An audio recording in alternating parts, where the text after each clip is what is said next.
just the spirit of Fernwood. It's unlike anything else I've seen.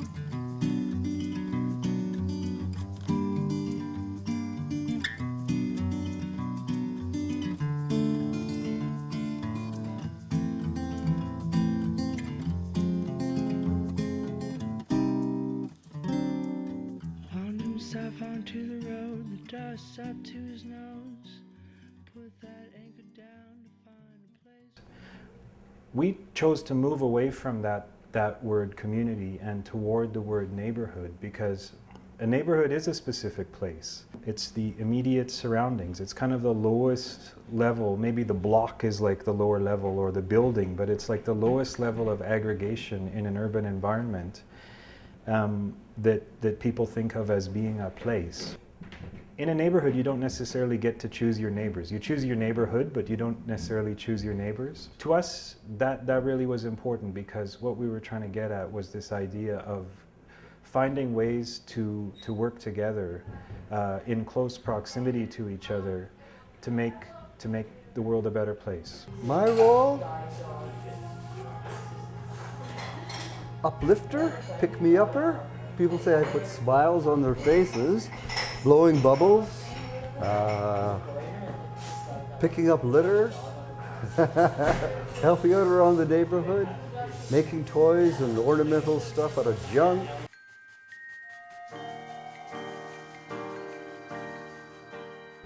Roberta Martell, our executive director, Lenore Rankin, our development director, they had my confidence and eventually won the confidence of the board to go ahead and open the space upstairs as our own business, the Cornerstone Cafe. We held our annual festival, Fernfest, in the square, and part of it was held in front of the building.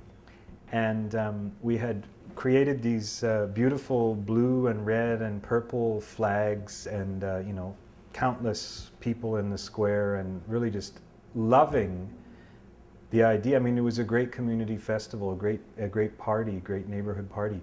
But people were loving the fact that the stagnant energy that was afflicting and dragging down the neighborhood had shifted and was starting to move. Well, I think that the role of cafe in any neighborhood is kind of like maybe like pubs would be in Britain. It's just where people gather, catch up on the news, have a beverage.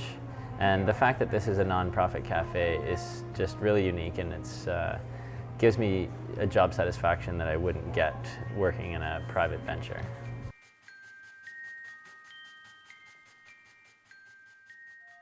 Over the next, let's say, 10 months, we slowly started demolishing the inside of the building.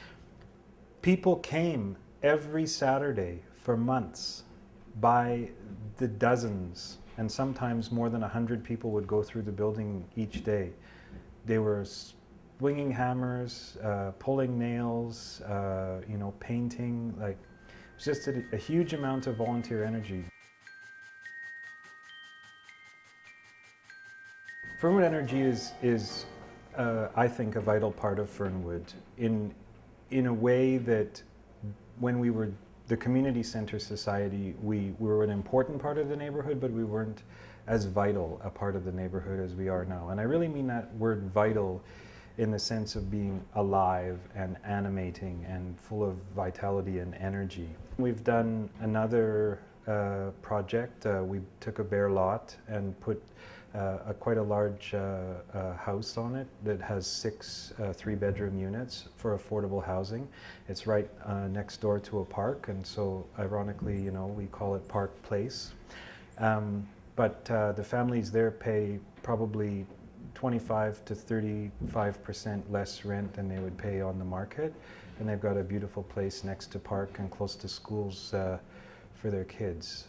People have joked we want to be an organization that is relevant from cradle to grave. You know, that's a bit tongue-in-cheek, but you know, there is almost some truth to that. In fact, through our prenatal nutrition program, we're reaching, you know, beyond the cradle and influencing the lives of children to be.